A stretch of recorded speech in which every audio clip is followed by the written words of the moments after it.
we as a world will strive to achieve by 2030.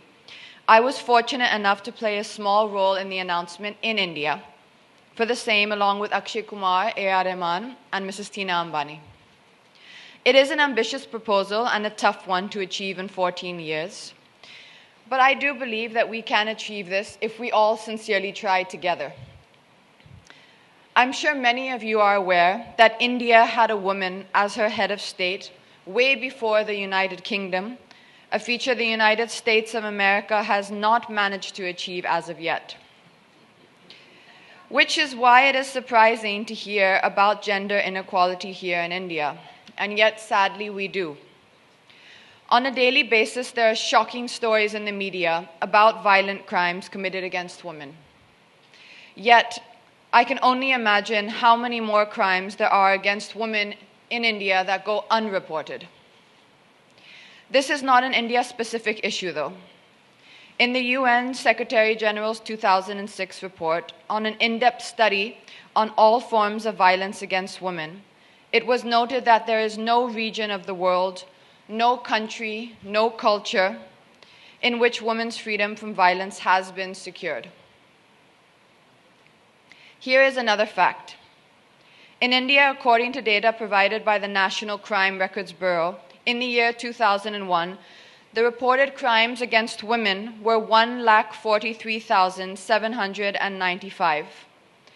In the year 2005, the reported crimes were 3,27,394, more than a 100% increase in numbers. However, I would like to believe that this increase in numbers is not an increase in crime against women. It is an increase in the number of women who are ready to come forward and report them. The world has largely been led by patriarchal societies, and women have, through the years, largely remained quiet in the face of atrocities rather than speak out against them. I know of educated women who remain silent in the face of violence because they are afraid to confront societal norms and have fingers pointed in their own direction, especially when the majority of our society fails to recognize marital rape as a crime. I would urge more women to speak out. It is not okay to feel inferior or weak because we are not the weaker sex by any stretch of imagination. We may be more emotional, but that is what makes us caregivers and mothers. If you ask each person sitting here today who is the strongest person that they know in their lives, I think the unanimous answer would most likely be that it is their mother, as it is in my case. My mother is by far the most amazing woman I have ever known.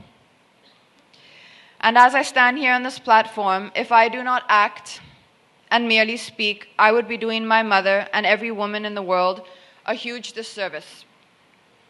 I would therefore like to pledge today that I will do whatever I can in my capacity to create awareness about gender equality. Thank you very much.